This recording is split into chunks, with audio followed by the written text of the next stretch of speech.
नमस्कार दोस्तों, स्वागत है आपका अपने YouTube चैनल पर। दोस्तों उम्मीद आप स्वस्थ होंगे, मस्त होंगे, अपने पढ़ाई में व्यस्त होंगे। दोस्तों जैसा कि आप लोगों को पता है, हम लोग सामान्य अध्ययन का प्रैक्टिस सेट शुरू किए हुए हैं, जो कि स्टैटिक्स क्वेश्चन होता है। ये सभी एग्जाम के लिए काफ़ी ज़्यादा इंपॉर्टेंट है, खास करके जो बिहार दरोगा का एग्जाम होने वाला है और सिविल कोर्ट और पटना हाई कोर्ट का भी एग्जाम होने वाला है। तो ऐसे में आप जितना ज़्यादा रिविजन कीजिएगा और उतना आपके लिए फायदा होने वाला है। जितना रिविजन कीजिए उतना, क्योंकि स्टैटिक्स क्वेश्चन है तो ये क्वेश्चन बदलता है नहीं, बार बार रिपीटेशन इसका होते रहता है। तो इसीलिए आप इसे शुरू से अंत तक देखा कीजिए और रिविजन करते रहिए।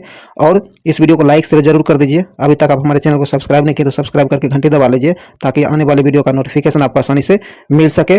और इसका पीडीएफ अगर आपको प्रैक्टिस के लिए चाहिए तो आप हमारे टेलीग्राम ग्रुप से जुड़िए, वहाँ आपको पीडीएफ और महत्वपूर्ण जानकारी उपलब्ध कराई जाती है। उसका लिंक आपको डिस्क्रिप्शन में दे दिया गया है। और इससे पहले जितने भी इसका सेट कराया गया है, अगर नहीं देख पाए तो उसके प्ले लिस्ट का लिंक जो है डिस्क्रिप्शन में दे दिया गया है, तो उसे भी जाकर जरूर देखें और हमारे चैनल से बने रहिए। चलिए, ज़्यादा टाइम नहीं गवाते, इस वीडियो को शुरू करते हैं। तो आइए दोस्तों, हम लोग टेस्ट नंबर 21 का पहला क्वेश्चन देखते हैं।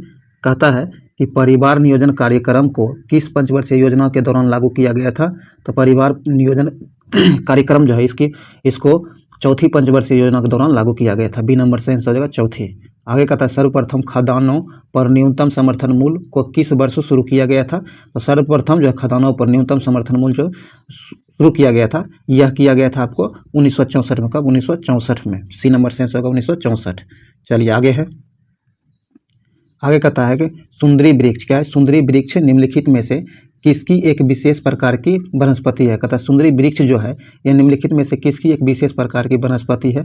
इसका सेंस हो जाएगा ज्वारीय वन का। किसका? ज्वारीय वन का। डी नंबर से आंसर हो जाएगा। आगे कहता है कौन सा पर्वत हिमालयी श्रृंखला का भाग है? कहता है वह कौन सा पर्वत है जो हिमालयी श्रृंखला का भाग है? तो इसका सही आंसर हो जाएगा आपको उपयुक्त में सभी। आपको हिंदुकुश, काराकोरम और कुनलुन, ये जो उपयुक्त में सभी दिया गया है, ये आपको हिमालयी श्रृंखला का भाग है। ये पर्वत ध्यान रखिएगा, नीचे दिए गए पर्वत जो है सब हिमालयी श्रृंखला का भाग है। तो यहाँ डी नंबर से सब उपयुक्त में सभी। आगे कहता है क्षारीय मृदा को भारत में अन्य किस नाम से जाना जाता है? कहता है क्षारीय मृदा जो है भारत में इसे अन्य किस नाम से जाना जाता है? तो यह जाना जाता है कल्लर। क्या? कल्लर के नाम से जाना जाता है क्षारीय मृदा को। सी नंबर से आंसर हो जाएगा कल्लर। चलिए आगे है। आगे कहता है निम्नलिखित में से कौन एक एशिया व यूरोप के मध्य सीमा नहीं बनाते हैं? कहता है निम्नलिखित में से वह कौन है जो एशिया और यूरोप के बीच सीमा नहीं बनाता है? तो यहाँ हो जाएगा स्वेज नहर। स्वेज नहर जो आपको एशिया और यूरोप के बीच सीमा नहीं बनाता है। बाकी यूराल पर्वत बनाता है, कैस्पियन सागर भी बनाता है और काकेशस पर्वत भी बनाता है। लेकिन यहाँ डी नंबर से आंसर हो जाएगा स्वेज नहर जो नहीं बनाता है। आगे कहता है निम्नलिखित में से कौन सा कथन वो सत्य है? गलत कौन है ये आपको बताना है। तो निम्नलिखित में से गलत है कि छोटा नागपुर पठार जो है कि उच्चतम चोटी गोरुमुखी है। ये आपको सही नहीं है। बाकी सब सही दिया गया है, ध्यान रखिएगा। यहाँ सी नंबर से आंसर हो जाएगा जो गलत दिया गया है। चलिए आगे है।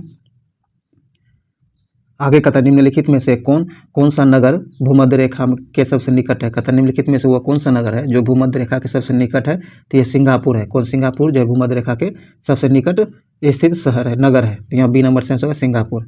आगे कहता है आईयूसीएन का मुख्यालय कहाँ स्थित है? तो इसका मुख्यालय जो है आपको स्विट्जरलैंड में। कहाँ? स्विट्जरलैंड में है। बी नंबर से आंसर होगा स्विट्जरलैंड। आगे कहता है रामसर संधि क्या है? रामसर संधि पर भारत ने किस वर्ष हस्ताक्षर किए थे? कहता है भारत जो रामसर संधि पर हस्ताक्षर किया था वह कौन सा वर्ष था? तो इसका सही आंसर हो जाएगा 1 फरवरी 1982 में। कब? 1 फरवरी 1982 में। सी नंबर से आंसर हो जाएगा। चलिए आगे है। कहता वातावरण के जैविक एवं अजैविक घटकों की अंतःक्रिया से विकसित तंत्र जो है को क्या कहा जाता है? कहता वातावरण के जैविक एवं अजैविक घटकों जो है इसके अंतःक्रिया से विकसित तंत्र को क्या कहा जाता है? तो ये कहा जाता है आपको पारिस्थितिकी तंत्र। क्या है? पारिस्थितिकी तंत्र कहा जाता है। सी नंबर से आंसर हो जाएगा। रामसर सूची में सूचीबद्ध डिपो झील क्या है? डिपो झील किस राज्य में स्थित है? कहता है रामसर सूची में सूचीबद्ध डिपो झील जो है ये किस राज्य में स्थित है? तो ये जो स्थित है आपको असम में। कहाँ? असम में स्थित है। ए नंबर से आंसर होगा असम। चलिए आगे है। आगे कहता है कि अनुसूचित क्षेत्रों तथा अनुसूचित जनजातियों के प्रशासन का नियंत्रण के बारे में उपलब्ध संविधान के किस अनुसूची में शामिल है? उपबंध जो शामिल किया गया है ये संविधान के किस अनुसूची में किया गया है? तो यह किया गया आपको 5वीं अनुसूची में। किसमें? 5वीं अनुसूची में। सी नंबर से आंसर होगा 5वीं अनुसूची। चलिए आगे कहता है सूची 1 को सूची 2 से मिलान करना है। आइए देखते हैं। कहता है सूची 1 को सूची 2 से मिलाते हैं। तो आइए देखते हैं। कहता है कि मौलिक अधिकार जो है भारतीय संविधान के भाग 4 के क में दिया गया। किसमें? भारत संविधान के भाग 3 में दिया गया है मौलिक अधिकार, तो ये आपको 3 से मिल जाएगा। किससे? 3 से मिल जाएगा। उसके बाद मौलिक कर्तव्य जो है ये आपको भारतीय संविधान के भाग 4 के क में दिया गया है, तो ये आपको 4 से मिल जाएगा। और निर्वाचन जो है ये आपको भारतीय संविधान के भाग 15 में दिया गया है, तो ये आपको 2 से मिल जाएगा। बाकी आपात उपबंध जो है ये आपको भारतीय संविधान का भाग 18 में है। तो इस प्रकार 1 हो जाएगा इसका सही आंसर हो 3 4 क्या है 3 4 2 1 3 4 2 1 यहाँ डी नंबर से आंसर हो जाएगा, ध्यान में रखिएगा। चलिए आगे है, आगे कहता है भारतीय संविधान सॉरी दोस्तों, कहता है भारत की क्या है, भारत की संसदीय शासन प्रणाली ब्रिटेन, कहता है भारतीय संसदीय शासन प्रणाली एवं ब्रिटेन की संसदीय शासन प्रणाली में मुख्य अंतर क्या है? तो इन दोनों में जो मुख्य अंतर है ये आपको न्यायिक समीक्षा का अंतर है। ए नंबर से आंसर होगा न्यायिक समीक्षा। आगे भारतीय संविधान के निम्नलिखित अनुच्छेदों में से कौन विधायक सत्ता पर पूर्ण नियंत्रण जो पूर्ण रूप से लगाता है? तो यह लगाता है आपको अनुच्छेद 14। कौन? अनुच्छेद 14। सी नंबर से आंसर होगा अनुच्छेद 14। चलिए आगे कहता है कि राज्य मंत्री परिषद क्या है, राज्य मंत्री परिषद निम्नलिखित में से किसके प्रति उत्तरदायी होता है? राज्य मंत्री परिषद जो है ये निम्नलिखित में से किसके प्रति उत्तरदायी होता है? तो ये होता है विधानसभा के प्रति। किसके प्रति? विधानसभा के प्रति उत्तरदायी होता है। ए नंबर से आंसर हो जाएगा। एक व्यक्ति ग्राम पंचायत का चुनाव लड़ना चाहता है तो उसकी उम्र कितनी होनी चाहिए? कहता है एक व्यक्ति जो है वह पंचायती चुनाव लड़ना चाहता है तो उसका उम्र जो है कम से कम कितना होना चाहिए? तो उसका उम्र जो होना चाहिए कम से कम 21 वर्ष या फिर उससे ऊपर होना चाहिए। तो सी नंबर से आंसर हो जाएगा। आगे कहता है निम्नलिखित में से किस संविधान संशोधन द्वारा पंचायतों को संवैधानिक दर्जा दिया गया है? कहता है निम्नलिखित में से वो कौन सा संविधान संशोधन है जिसके द्वारा पंचायतों को संवैधानिक दर्जा दिया गया है? तो यह दिया गया है आपको 73वां संविधान संशोधन के द्वारा। ए नंबर से आंसर हो जाएगा। भारतीय संविधान के अनुसार निम्नलिखित में से कौन सा एक भारतीय का मूल अधिकार नहीं है? कहता है भारतीय संविधान जो है इसके अनुसार निम्नलिखित में से वो कौन सा अधिकार है जो भारतीय का मूल अधिकार नहीं है? तो ये आपको अपना शिक्षण संस्थान बनाने पर प्रतिबंध, ये जो है इसका मूल अधिकार नहीं है, प्रतिबंध नहीं है इस पर। तो यहाँ डी नंबर से आंसर हो जाएगा। आगे कहता है निम्नलिखित में से कौन सा कथन सत्य है? ध्यान रखिएगा, सही कथन ढूंढना है। तो यहाँ वित्त आयोग संवैधानिक निकाय है, यही सही 1 नंबर सही है। वित्त आयोग जो है एक संवैधानिक निकाय है, यहाँ ए नंबर से आंसर हो जाएगा। कहता निम्नलिखित में से कौन सी समिति के CAG के ऑडिट रिपोर्ट की जांच करती है? तो ये जांच जो करती है आपको लोकलेखा समिति करती है। कौन? लोकलेखा समिति जांच करती है। तो बी नंबर से आंसर हो जाएगा। चलिए आगे है, आगे कहता है कि किलो खरी को अपनी राजधानी किस शासक ने बनाया था? किलो खरी जो है इसे राजधानी जो बनाया था किस शासक ने बनाया था? तो राजधानी जो बनाया था इसे जलालुद्दीन फिरोज खिलजी के द्वारा बनाया गया था। ए नंबर से आंसर हो जाएगा। आगे है सैयद वंश का संस्थापक कौन था? सैयद वंश जो था इसका संस्थापक कौन था? तो ये था आपको खिजर खां। कौन? सैयद वंश के संस्थापक खिजर खां थे। ए नंबर से आंसर हो जाएगा। आगे कहता है किस मुगल शासक के शासनकाल को स्थापत्य कला का स्वर्ण युग कहा जाता है? कहता हुआ कौन सा शासक था जिसके शासनकाल को जो है स्थापत्य कला का स्वर्ण काल कहा जाता है? तो ये कहा जाता है शाहजहां के शासनकाल को। बी नंबर से आंसर होगा। शाहजहां के शासनकाल को जो है स्थापत्य कला का शासनकाल कहा जाता था। आगे कहता है परम भागवत की उपाधि धारण करने वाला प्रथम गुप्त शासक कौन था? तो ये था आपको समुद्रगुप्त। कौन? समुद्रगुप्त जो था आपको परम भागवत की उपाधि धारण करने वाला प्रथम शासक था, गुप्त शासक, प्रथम गुप्त शासक था। डी नंबर से आंसर होगा समुद्रगुप्त। आगे है शतपथ ग्रंथ किस वेद का ब्राह्मण ग्रंथ है? तो इसका सही आंसर हो जाएगा यजुर्वेद का। बी नंबर से आंसर होगा यजुर्वेद का। आगे कहता है विष्णु पुराण किस वंश से संबंधित है? विष्णु पुराण जो है यह किस वंश से संबंधित है? ये मौर्य वंश से संबंधित है। ए नंबर से आंसर होगा मौर्य वंश से। चलिए आगे कहता है द्वितीय आंग्ल मैसूर युद्ध के समय भारत का गवर्नर जनरल कौन था? द्वितीय आंग्ल मैसूर युद्ध जो हुआ था उस समय भारत का गवर्नर जनरल कौन था? तो उस समय भारत का गवर्नर जनरल वारेन हेस्टिंग्स था। कौन? वारेन हेस्टिंग्स था। ए नंबर से आंसर होगा वारेन हेस्टिंग्स। आइए आगे कहता है निम्नलिखित में से कौन सुमेलित नहीं है? ध्यान रखिए सुमेलित नहीं है।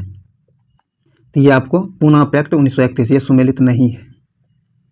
तो यहाँ आपको डी नंबर से आंसर हो जाएगा। पुनः पैक्ट 1931 में, ये सुमेलित नहीं है, बाकी सब सुमेलित है। नौसेनाओं का विद्रोह जो हुआ था आपको 1946 में हुआ था, सही है। कांग्रेस सोशलिस्ट पार्टी का गठन 1934 में हुआ था, यह भी सही है। बारदोली सत्याग्रह 1928 में हुआ था, यह भी सही है, लेकिन डी नंबर गलत है। तो यहाँ गलत ढूंढने के लिए कहा गया था, डी नंबर से आंसर हो जाएगा जो गलत है। चलिए आगे है। आगे कथा कांग्रेस के किस अधिवेशन में पहली बार वंदे मातरम गाया गया था। कथा कि कांग्रेस का वो कौन सा अधिवेशन था जिसमें पहली बार वंदे मातरम गाया गया था। तो इसका सही आंसर हो जाएगा आपको 12वां अधिवेशन था। कौन 12वां अधिवेशन था और यह कलकत्ता में हुआ था। तो यहाँ ये नंबर से आंसर हो जाएगा। और कमेंट बॉक्स में जरूर बताइए कि इसकी अध्यक्षता किसने की थी और ये कब हुआ था, जरूर कमेंट बॉक्स में बताइए आप। कथा समाचार दर्पण पत्रिका के संस्थापक कौन थे। समाचार दर्पण जो है इस पत्रिका के संस्थापक कौन थे। तो इसके संस्थापक आपको विलियम कैरी थे। कौन, विलियम कैरी थे। डी नंबर से आंसर होगा विलियम कैरी। चलिए आगे है। आगे कथा पर्वतों पर आच्छादित हिम। कथा पर्वतों पर आच्छादित हिम सूर्य की गर्मी द्वारा एक साथ न पिघलने का क्या कारण है। कथा कि पर्वतों पर जो हिम छादित है, हिम जो उस पर बिखरा हुआ है, जमा हुआ है, वह एक बार सूर्य गर्मी से क्यों नहीं पिघलता है। तो इसका सबसे प्रमुख कारण है कि यह जो सूर्य से प्राप्त अधिकांश ऊष्मा को परावर्तित कर देता है। ए नंबर से बी नंबर से आंसर हो जाएगा। आगे कहता है रेफ्रिजरेटर खाद्य पदार्थों को खराब होने से बचाते हैं क्योंकि। तो रेफ्रिजरेटर जो है खाद्य पदार्थों को खराब होने से बचाता है। तो बचाने का मुख्य कारण है इसके न्यून तापमान पर जीवाणु और फफूंदी जो है निष्क्रिय हो जाता है। डी नंबर से आंसर हो जाएगा। गुरुत्वाकर्षण बल निम्नलिखित में से किस स्थान पर सबसे कम होता है। गुरुत्वाकर्षण बल जो है निम्नलिखित में से किस स्थान पर सबसे कम होता है।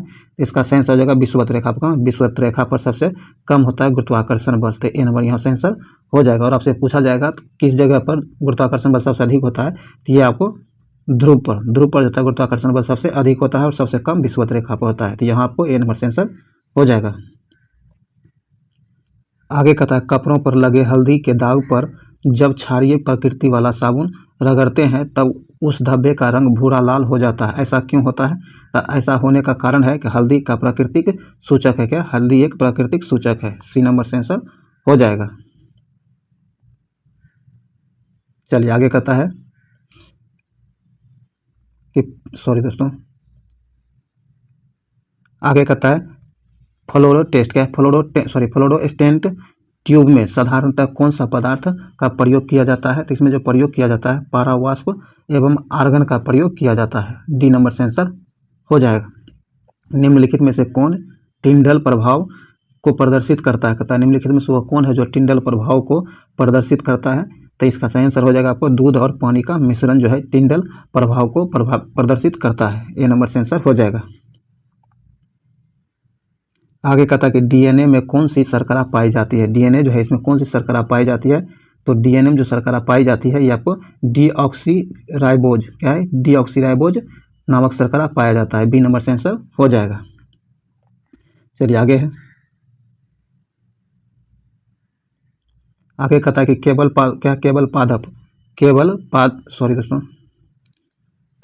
पादप कोशिकाओं में पाए जाने वाले कोशिकांग निम्नलिखित में से कौन सा है। केवल पादप कोशिकाओं में पाए जाने वाले कोशिकांग जो निम्नलिखित में से कौन है। तो ये है आपको प्लेडिस्ट, क्या है, प्लेस्टिड। ए नंबर से आंसर हो जाएगा। आगे कहता है जीवाणुओं की कोशिका भित्ति निम्नलिखित में से किसकी बनी होती है। जीवाणुओं की कोशिका भित्ति जो है यह बनी होती है आपको पेपिडो ग्लाइकन का। डी नंबर से आंसर हो जाएगा। आगे कहता है कार्बोहाइड्रेट, क्या है, कार्बोहाइड्रेट उपापचय को निम्नलिखित में से किसके द्वारा नियंत्रित किया जाता है। तो इसे जो नियंत्रित किया जाता है इंसुलिन के द्वारा। किसके द्वारा, इंसुलिन के द्वारा नियंत्रित किया जाता है। ए नंबर से आंसर हो जाएगा। आगे कहता है निम्नलिखित में सबसे अधिक जंतु किस संघ में पाया जाता है। सबसे अधिक जंतु किस संघ में पाया जाता है। तो यह पाया जाता है आपको अर्थोपोडा में। किसमें, अर्थोपोडा में। ए नंबर से आंसर होगा अर्थोपोडा। आगे मानव शरीर की सबसे बड़ी ग्रंथि मिश्रित ग्रंथि कौन है। कहता है निम्नलिखित मानव शरीर में जो है सबसे बड़ी मिश्रित ग्रंथि है। तो ये है आपको आगन्य से। कौन, आगन्य से। सी नंबर से आंसर होगा आगन्य से। आगे रदरफोर्ड के परमाणु मॉडल की त्रुटियों को दूर किसने किया। कहता है रदरफोर्ड के परमाणु मॉडल में जो त्रुटियां था इसे किसने दूर किया था। तो इसे दूर किया था आपको नील्स बोर ने। किसने, नील्स बोर ने। बी नंबर से आंसर होगा नील्स बोर। आगे कहता है एल्कोहल से ईथर बनाने की विधि से उत्प्रेरक के रूप में निम्नलिखित में से किसका प्रयोग किया जाता है। कहता है एल्कोहल जो है इसे ईथर बनाने की विधि में उत्प्रेरक के रूप में किसका प्रयोग किया जाता है, तो उत्प्रेरक के रूप में गर्म एल्यूमिना का प्रयोग किया जाता है। ए नंबर से आंसर हो जाएगा। आगे कहता है साबुन ग्रीज को किस विधि द्वारा अलग कर या फिर हटाया जाता है, तो ये हटाया जाता है आपको पायसीकरण के द्वारा। किसके द्वारा, पायसीकरण के द्वारा। ए नंबर से आंसर हो जाएगा। आइए आगे कहता है निम्नलिखित में से कौन सुमेलित नहीं है, ध्यान रखिएगा सुमेलित नहीं है। तो जो सुमेलित नहीं है कहता ओलिव की शाखा संस्कृति एवं सभ्यता का प्रतीक है, यह सुमेलित नहीं है। तो ए नंबर से आंसर हो जाएगा जो सुमेलित नहीं है, बाकी सब सुमेलित है। कबूतर पक्षी जो है शांति का प्रतीक है, उल्टा झंडा संकट का प्रतीक है। तो ध्यान रखिएगा यहाँ ए नंबर गलत है, जो सुमेलित नहीं है। चलिए आगे कहता है दिल्ली का मोती मस्जिद किस मुगल शासक के द्वारा बनाया गया था। दिल्ली में जो मोती मस्जिद स्थित है इसे किस शासक ने बनाया था, तो यह बनाया था आपको औरंगजेब ने। किसने, औरंगजेब ने। सी नंबर से होगा औरंगजेब। चलिए आगे कहता है कि क्या है बारकरी संप्रदाय की स्थापना किसने की थी। बारकरी संप्रदाय जो है इसकी स्थापना किसने की, तो इसकी स्थापना आपको तुकाराम ने किया था। किसने, तुकाराम ने किया था। तो बी नंबर से होगा तुकाराम। तो जो भी इंपॉर्टेंट स्टैटिक्स वस्तुनिष्ठ प्रश्न था उसे देख लिया गया है। अब आइए हम लोग कुछ स्मरणीय तथ्य दिया गया है जिसे हम लोग देखेंगे। दोस्तों इस वीडियो को लाइक शेयर जरूर कर दीजिए, सभी एग्जामों के लिए काफ़ी ज़्यादा इंपॉर्टेंट है, तो इसलिए इसे मिस नहीं कीजिए, शुरू अंत तक देखा कीजिए। और इससे पहले जितने भी वीडियो हुआ है उसके प्ले लिस्ट का लिंक डिस्क्रिप्शन में मिल जाएगा, उससे जाकर जरूर देखें। और इस चैनल को सब्सक्राइब करके हमें सपोर्ट जरूर करें। और टेलीग्राम से जुड़ें जहाँ इसका PDF मिल जाएगा प्रैक्टिस के लिए, और भी महत्वपूर्ण आपको इंपॉर्टेंट जानकारी वहाँ भी दिया जाता है। तो चलिए आगे बढ़ते हैं। कहता न्याय क्या न्याय की जंजीर के रूप में जाना जाता है। न्याय के जंजीर के रूप में जहांगीर को जाना जाता है। जहांगीर के बड़े पुत्र खुसरो ने गुरु अर्जुन देव की सहायता से जहांगीर के खिलाफ विद्रोह किया था। ध्यान में रखिएगा ये सब। खुसरो की सहायता करने के कारण जो है जहांगीर ने गुरु अर्जुन देव को फांसी की सजा दी थी। आपको पूछा जाता है कि गुरु अर्जुन देव की हत्या किसने की थी, यहाँ पे फांसी किसने दिया था, तो ये आपको जहांगीर ने दिया था। और क्यों दिया था, क्योंकि इन्होंने खुसरो की सहायता की थी, इसीलिए। आगे कहता है इसके शासनकाल में मुगल चित्रकला अपने चरम उत्कर्ष पर थी। किसके काल में, जहांगीर के काल में जो है मुगल चित्रकला जो है एकदम बहुत विकसित कर रहा था इस समय, ध्यान में रखिएगा। आगे कहता है इसके दरबार में रहने वाले प्रमुख चित्रकार उस्ताद मंसूर अबुल हसन और विशनदास मोहम्मद मुराद, ये सब जो थे जहांगीर के दरबार में रहने वाले प्रसिद्ध चित्रकार थे। आगे है इसने संस्कृत भाषा में कहता है इसने जो है संस्कृत भाषा के विद्वान जगन्नाथ को पंडित राज की उपाधि दी थी। किसे, जगन्नाथ को पंडित राज की उपाधि दी थी। किसने, तो जहांगीर ने। ध्यान रखिएगा जहांगीर के बारे में बताया जा रहा है। आगे कहता है अशोक क्या है, अशोक के कौशाम्बी स्तंभ पर जहांगीर का उल्लेख उत्कीर्ण है। इसके शासनकाल में कैप्टन हॉकिंस सर टॉमस्रो भारत आए थे। किसके शासनकाल में, जहांगीर के शासनकाल में। जहांगीर का मकबरा जो है जहांगीर के मकबरा का निर्माण नूरजहां ने करवाया था। किसने, नूरजहां ने जहांगीर के मकबरा का निर्माण करवाया था। उसका इत्माद उद दौला का मकबरा निर्माण जो करवाया था ये नूरजहां ने ही करवाया था। नूरजहां का वास्तविक नाम जो है मेहरुनिसा था। मेहरुनिसा नूरजहां का वास्तविक नाम था।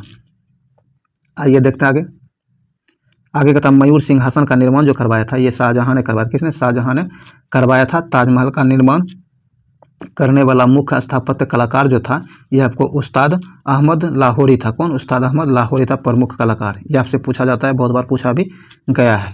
शाहजहां के शासनकाल को स्थापत्य कला का स्वर्ण युग कहा जाता है। दारा शिकोह क्या, दारा शिकोह शाहजहां का पुत्र था। किसका पुत्र था, शाहजहां का पुत्र दारा शिकोह था। दारा शिकोह ने सर-ए-अकबर क्या है, सर-ए-अकबर के नाम से उपनिषदों का अनुवाद करवाया। इसके अतिरिक्त इसने भागवत गीता एवं रामायण का फारसी में अनुवाद करवाया। किसने, ये दारा शिकोह ने करवाया था, ध्यान रखिएगा। चलिए आगे है। आगे कहता है कि दारा शिकोह को शाह बुलंद इकबाल के रूप में जाना जाता है। दारा शिकोह जो था इसे शाह बुलंद इकबाल के नाम से भी जाना जाता है। आगे कहता शाहजहां को औरंगजेब ने आगरा के किले में बंदी बनाया था। शाहजहां को औरंगजेब ने आगरा के किले में बंदी बना लिया था। अब आइए कुछ युद्ध है जिसे हम लोग देखते हैं। कहता धर्मट का युद्ध जो है ये आपको अप्रैल 1658 ईस्वी में हुआ था, जिसमें औरंगजेब की विजय हुई थी। सामूगढ़ का युद्ध मई 1668 में 1658 में हुआ था यह भी। तो ये आपको औरंगजेब इसमें विजयी हुआ था। और देवराई का युद्ध जो हुआ था ये मार्च 1659 में हुआ था और इसमें भी औरंगजेब ही विजयी हुआ था। तो ये सब ध्यान रखिएगा। तो ऐसे ये सब युद्ध उतना पूछा नहीं जाता है, फिर भी ध्यान रख लीजिएगा कि बाद में कहीं पूछ ले, तो इसे ध्यान में जरूर रखिएगा। तो दोस्तों ये वीडियो काफ़ी ज़्यादा इंपॉर्टेंट है। उम्मीद आपके लिए ये वीडियो जरूर आपके लिए उपयोगी सिद्ध हुआ होगा। अगर आपको लगता है कि आपके लिए उपयोगी है तो इसे लाइक शेयर जरूर कीजिए अपने दोस्तों के साथ, ताकि मैक्सिमम लोगों तक पहुंच सके और हमें भी मोटिवेशन मिले आप लोगों के लिए काम करने के लिए, और इसी की तरह अच्छी सच्ची वीडियो लाते रहें। तो चलिए हम लोग ज़्यादा टाइम नहीं गवाते हैं, एक बार जरूर कहेंगे इस चैनल को सब्सक्राइब कर लीजिए और हमारे टेलीग्राम ग्रुप से जुड़िए, जिसका लिंक डिस्क्रिप्शन में दे दिया गया है। तो चलिए इस वीडियो को यहीं समाप्त करते हैं, मिलते हैं अगले वीडियो में, तब तक के लिए जय हिंद।